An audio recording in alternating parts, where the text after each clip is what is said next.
We have to protect our children. And I think that young girls need to know their power. They need to know their worth. They need to know the power of saying no. They need to know that it's amazing to dream and that you still, even with all of the things that we're going through, you still can dream. But I also wanted them to know being able to do that is so much more possible with your little girlfriends. Do you have any best girlfriends that you go to school with? What's her name? Sadie? Is it Sadie? I have a wig on, girl. I can't hear a darn thing. It's Sadie? Oh, wow. And do you have a girlfriend that you like at school? What's her name? Alden. And see, with Alden and Sadie, you can do a lot with Sadie and Alden. And that's what I wanted the little girls to know, that I took stories from me being an adult with all of I call them my Sunshine Queens. And I've been rocking with my girlfriends probably since 5th grade is how far I go back with my girlfriends. And I have a few of them, probably about 10 of the girls that are my Sunshine Queens. The ones that you may have heard of, I've been going maybe 32 years with my Two Funny Mamas podcast host, Kim Whitley. And Kim Whitley, you've seen her on Friday and Sugar. I've been going maybe 29 years with Niecy Nash, who is my best friend. And we used to sit together. She lived in the back room at her mama's house, and I was on anybody's couch who would let me stay. We were struggling comics, and we would just sit and dream together. And my girlfriend, Garcelle Bouvet, I think we're on 22 years. We met on the Jamie Foxx show. And I wouldn't be where I'm at without these ladies holding me up and encouraging me. And when I would tell them, I want a talk show, but nobody's giving me a talk show, they were the girlfriends that would show up and encourage me and tell me, get back up. My one Sunshine Queen, Tawan, TJ, she's a Howard alumni. And I told her, I said, nobody's giving me a talk show. Everybody's saying no to me. They're telling me I'm not enough. I'm too this. I'm not this. I'm not. And I was so discouraged. And she said to me, why do you keep asking for permission to talk? Do your own thing. And that's when I thought, well, hello, lady. How you doing? You somebody's best friend. I love it. This is what I love, taking a risk. I'm just going to run up to the stage. And that smile was everything.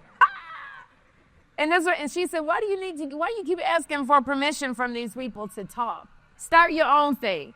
And I talked to Kim Whitley, and we started a podcast called Two Funny Mamas, and COVID hit, and we still kept doing it. Now 3 NAACP Image Awards later for Outstanding Podcasts.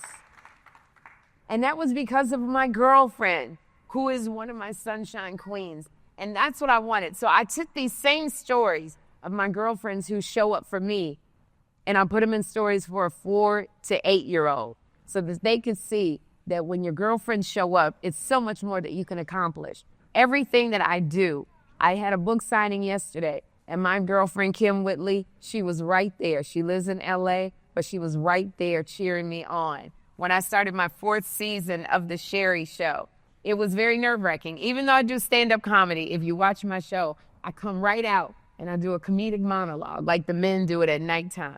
I was nervous because I'd never done that before. And I looked out in the audience, and 5 of my Sunshine Queens had flown in from LA. They had flown in from Chicago. They had flown in from Detroit. And they were right there in the audience doing this. It meant so much to me, and it gave me the confidence to keep going. And that's what I wanted little girls to know, that yes, you can do things by yourself. It's harder, but with your Sunshine Queens, you can do so much more. And it was so important for me, even with the illustrations. Tanisha Cherizlin did my illustrations. Representation was important for me because I just remember the reason why I'm here. When I was 6 years old, my daddy took me to see Stephanie Mills in The Wiz, where she played Dorothy. And she started singing, when I think of a play, when I think of... Now, I can't sing, I karaoke. But looking at this woman who looked like me on the Broadway stage, and I had my Bobby socks on and my Mary Jane shoes and my little braid with bows on them, and I thought, I want to be like her. So when I played the evil stepmother to Keke Palmer, Cinderella on Broadway, we were on Broadway together, Keke Palmer, and I thought of Stephanie Mills. When I step on stage and I do stand-up comedy, it's because I saw Karen Johnson, otherwise known as Whoopi Goldberg, on Broadway doing stand-up.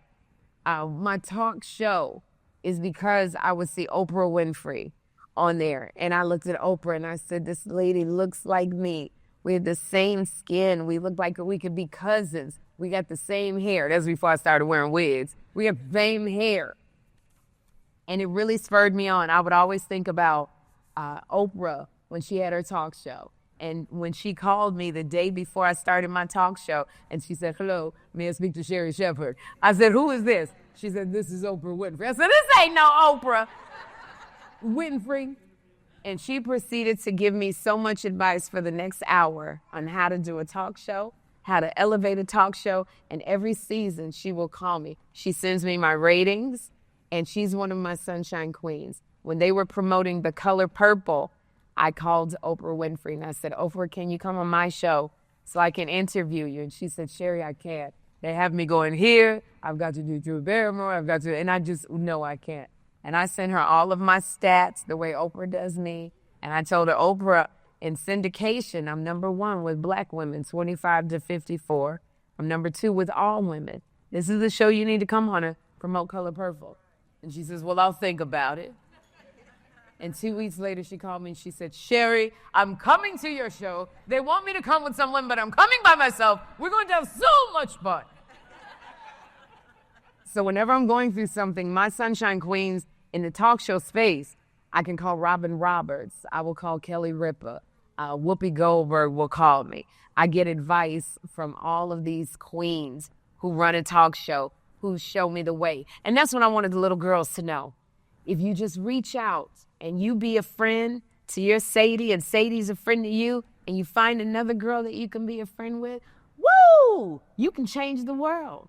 You can really change the world. And again, like I said, I wanted the illustrations. I wanted to look like the little girls who were reading this book. I wanted braids. I wanted texture. My Boricua over here, Alejandra. I wanted curls. And I'm very excited because I live in Harlem. So I love colors, bright colors. That was important to me. We have brownstones in the book that represents where I live, the vibrancy of New York City and in Harlem. So I think the young kids will like that. So I would like to read a little bit for you. I'm not going to read the whole book for you, but I would like to read a few parts of the book for the little ones here, if I may. Now, did you just get back from martial arts? And you came to see me? And you were, hiya. Thank you very much. I sure appreciate that. Thank you so much. Would you allow me to read a little bit of the book to you? Thank you. May I read a little bit of the book to you? And back there was my little girl that just ran up on the stage. Bum rushed me. She's somewhere. Let's see. And this is the first book, Sunshine Queens. And for those of you who, few people have asked me, are you going to do one about boys? And I am. It came to me, my son Jeffrey, who's on the spectrum, he was born at 25 weeks, weighing 1 pound 10 ounces. And he is on the spectrum. And he's had to really figure out who he is. And I thought of a book. You know, you get these God moments. And I thought of a book called The Adventures of Jeffrey, where there's a little boy named Jeffrey with big glasses that keep falling down off his nose. And he's different, and he's got a group of friends in the neighborhood, and they're all different. They're quirky in certain ways, and he's got his cousins are 2 identical twins, and their hair is all over the place. One bow's falling out the girl's hair, and they have braces, but they communicate differently. And then he goes in an alleyway, he and his friends, and he finds a little turntable because he wants to be a DJ. He finds a broken down turntable, and it's all scratched up, but as soon as he puts it on, it lights up. And it's all these sounds, and it transports them back to different eras in history. And they learn about their history, about being African-American kids. They go back to the Wild Wild West, and they learn, it was black cowboys. And the girls learn to wrangle horses. But then the DJ, as soon as the mama says, it's time for dinner, the DJ, the turntable lights up, and they transported right back to home. But they get to use those lessons that they learned, and they see that they're special, but being special is a great thing. And so that's my next book about Jeffrey. It would have been my first book, but he's at that age when I came to him with the idea, he went, bruh. And that's why I said, let me write my Sunshine Queens, so I get my self-esteem back up, because I thought it was a good idea. And he's like, can you get out of my room? So that's my next book for boys. But let me find this book right here, Sunshine Queens. It is the Sunshine Queens. It is Chloe, Zara, Alejandra, and Jade. And Chloe has a recital that she has to go to. And she's just, she doesn't know she's going to be able to make it. And let me see. I don't know if it's that long. Let me see if I can start off. Where's my glasses? Because I can't see a thing. And this is why I love kids, because I was reading the other day in front of some kids, and one little girl just took her eyeball and did like this. No. The whole time. I said, do you not like it? She went, no, you can keep reading. Let's see. And I didn't have my glasses, so I had to make up the story. I think I was reading I was making up Maya Angelou. I know why the cage bird sings, because I couldn't read anything. So I got my glasses. Hold on. Let me see. Okay. Ooh, a whole new world. Okay, let me see. Here we go. Hey, Chloe opened the bedroom door as Alejandra burst into Zara's room. Meet Honey, my new puppy, Alejandra said. Mom just surprised me this morning. Isn't she the cutest? Zara, Chloe, and Jade squealed in unison. She's adorable, Alejandra. Can I hold her? Chloe asked, scooping the ball of fur. You can be my special guest of honor tonight, she said, cradling her newest friend. So the four girls who call themselves the Sunshine Queens have been friends since preschool. They were always there for each other, come rain or shine. But when they were together, it was almost always shine. As they got ready for Chloe's big dance show at their school, Zara did everyone's hair, from curly to straight, top knots to braids, even wigs. You know, I had to put that in there. There simply wasn't a do she couldn't do. We're going to look good tonight, said Zara, blowing a large pink bubble as she worked. Chloe had been pacing the floor ever since she finished in Zara's chair. Though she looked the part, she didn't feel it. She always got the jitterbugs right before a performance. You got this, Chloe, you got this, she said to herself, shaking the nervousness from her hands. Jade, sensing that Chloe could use a hug, stopped blow-drying her hair and walked over. You are gonna do great, she said. The other girls and Honey, who was now in a salon chair of her own, gathered around. And we all know, said Zara. Even Honey, said Alejandra, as Honey wagged her tail excitedly. Jade eyed the decorations in the room. Then she opened the bedroom door, carried in her box of fun decorations that she had brought from home, and she put her hands on her hips. Zara, why do you insist on all these dark colors? Girl, you gotta lighten things up a bit. You know, a nice yellow with... Honey, no! Alejandra screamed. The girls turned just in time to see the golden puppy shed her cape and disappear out the bedroom door, and then out the front door that Zara's mom had left open. Oh, don't worry, Alejandra. We got you, said Chloe, and the girls ran after Honey. They looked for Honey in the shrubs, behind the trees, and even in a watering can.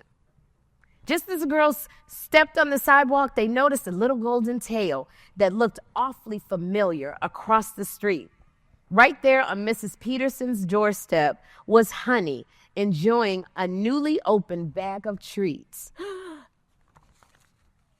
Oh, my bag took a tumble, and before I could clean it out, this little cutie arrived. Does she belong to you girls? Mrs. Peterson asked, gently petting Honey's head. Yes, Alejandra said. I'm so sorry. Oh, not to worry. Our Bailey's gotten her head or her paw in a few messes of her own. She doesn't need all these treats anyway. Well, the Sunshine Queen saved the day, said Alejandra as the girls laughed and waved goodbye to Mrs. Peterson. Okay, girls, we got to get a move on, Zara said.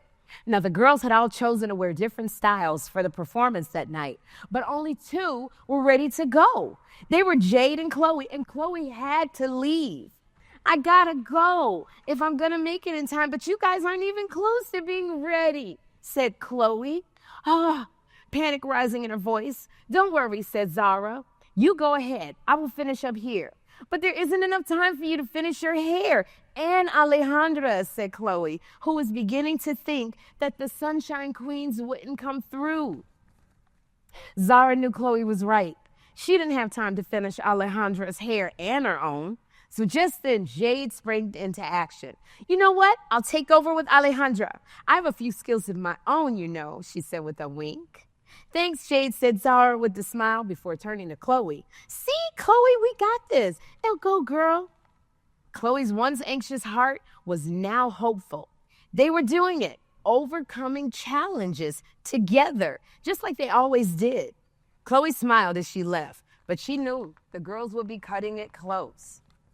The Sunshine Queens worked feverishly, but just as Jade finished Alejandra's left side, Honey had to tinkle. Why is my dress growing a stain? Said Zara wide-eyed. Unnoticed, Honey had crawled onto Zara's dress on the bed and made herself a little too comfortable. Oh no, I'm sorry, Zara, Alejandra said.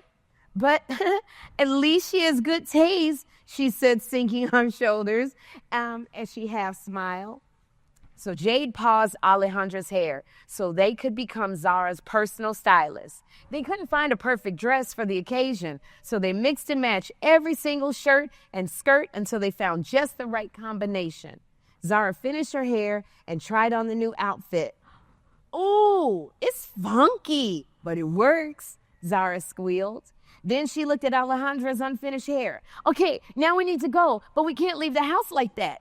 She and Jade both grabbed a curling iron and surrounded Alejandra. Would they make it to Chloe's dance in time? You think they're going to make it in time? I hope they make it in time. I really hope they make it in time. So Chloe peeked from behind the curtain. Where are they? Her performance was going to start any minute, and the 3 seats that she had saved for her friends were empty. As Chloe closed the curtains, she felt so alone and nervous. Chloe, said her mom, walking up from behind. I know you're nervous, but what do I always say, Chloe?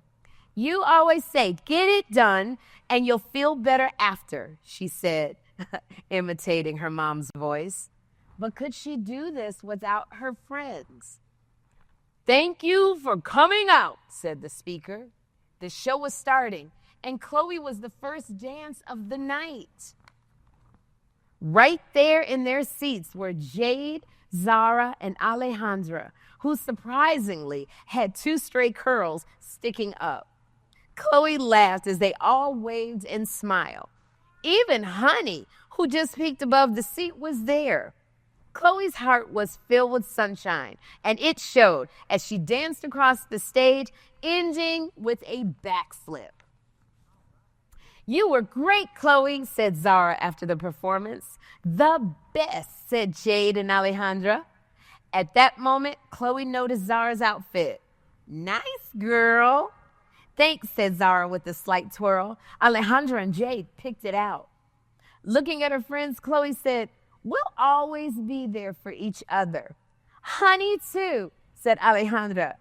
Honey, now eyeing the stage, barked in agreement before leaping from Alejandra's arms. A few seconds later, Honey was on stage in a tangle of lights. Alejandra shrugged and she laughed. The Sunshine Queens forever, said Chloe. Yep, the Sunshine Queens forever, they said in unison. The ends.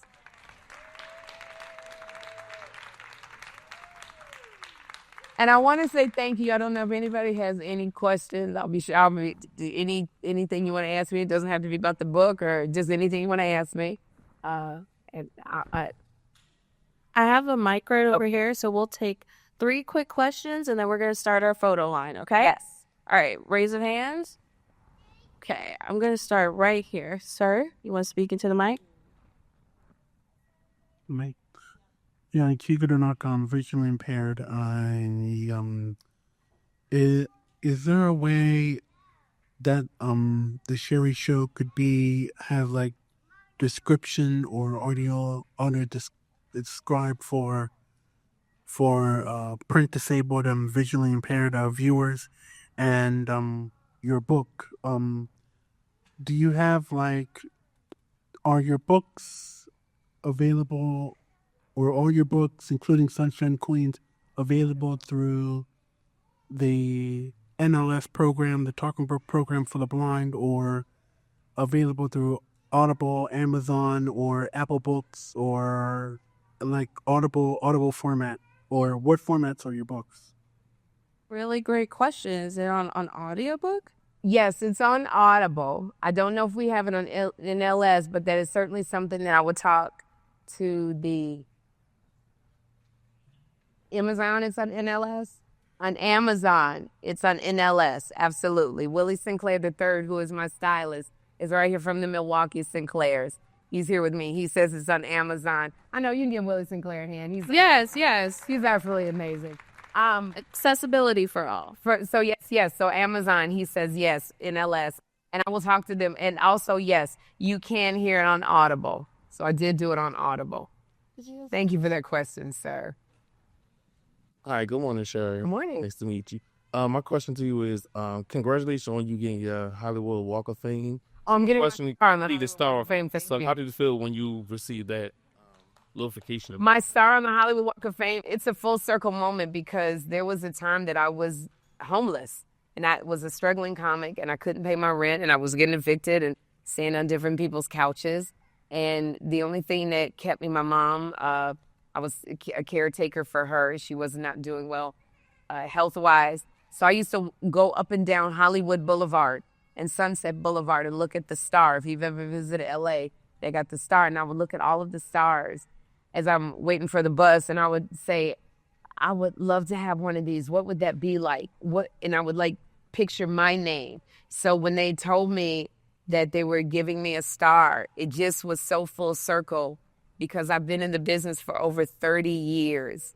I'm working really, really hard. And it just feels so surreal is what it feels like.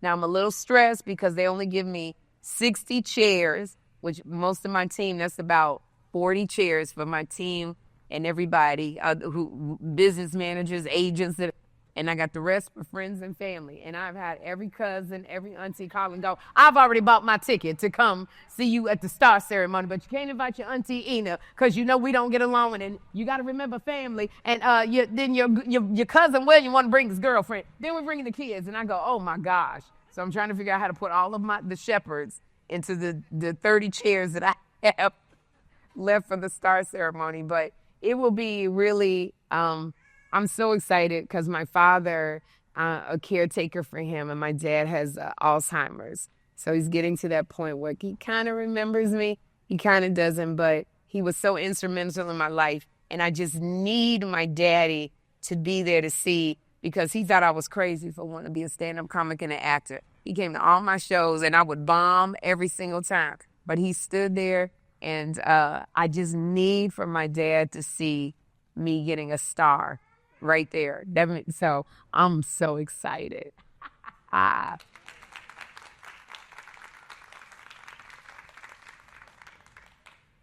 Sherry. It's great to meet you.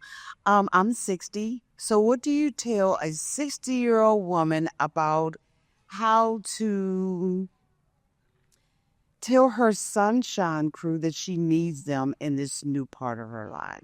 Tell her Sunshine. Well, I hear you, sis, because I'm 58. 58. Yeah, I know we look good. You know, this melanin ain't, don't sleep on melanins. When I take this melanin, we could be 102 and look 45. That's what I love. I've had this talk with my girls. We're in a different season, and we've had this talk with each other of it's just different things that I'm needing. And please have the grace to allow me to walk through this thing called hormones. And sometimes I'm there with you, and sometimes I might snap off a little bit. But what I've said to my friends is you have to know we go so deep with each other. So you know my character and you know my heart. So just let's walk in this thing together, you know. So my friends know, like my Niecy Nash likes to call me at 4 a.m, you know. So, and I'm like, I can't stay up that late because my 4 a.m. is her, you know, midnight. She's up in LA. And I go, Niecy, I can't talk to you. We can't do the deep talking and talk for hours like we used to. Girl, I got to be up. And she got mad. She was upset because she's like, I feel like I'm losing you. And that's what we do our talking. Not at 4 a.m. Sherry just realized she needs 9 hours of sleep. I'm no good to you at 4 a.m. to 2 a.m. So it's just been like a little bit of a gradual shift. I've had to tell Kim Whitley she teases mercilessly. And I've been very sensitive with these hormones. So my side tooth came out. We were at Martha's Vineyard, and my side tooth, I don't know why I had to come out then when we were performing at Martha's Vineyard. She never lets me forget it. Oh, where your little side tooth? Where's your little, you know? And I started crying. And I said, you got to stop, Kim. I know I usually can take the jokes, but you're hurting my feelings because I can't burn my tooth. So she hugged me. She was like, well, I can stop you. And I said, but I'm in the season of my life, girl. I don't know what's going on, but I don't have a tooth in my mouth. I got a big, and it's like a different kind of place that I'm in. So we've had the talk, and grace and forgiveness has been key points with my Sunshine Queens of, you know, and being honest and transparent, because we got more years behind us than we do in front. And I want to live these last years leaving legacy and even getting deeper with my girls. So it's a new type of journey. So I hope that helps. Okay, we have one last one. Thank you. We have one and one. Sorry. On time, French. Just one last one. Go ahead. Okay. My original question was, are you going to do a boys book? Because I'm a new grandmother. Yes. And, oh, that's great. But I wanted to compliment you and applaud you because we love you. We love everything you do. We follow and celebrate it. Thank you so much. And I met you for the first time, CBC, years ago.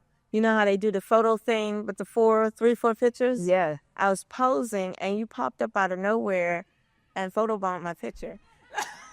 That's the crazy part of me. It was awesome. You're always welcoming and inclusive, and we love it. And we wish you continued success. Thank you so much. I appreciate it. Thank you guys so much. Can I get a big round of applause from Sherri Shepherd, please?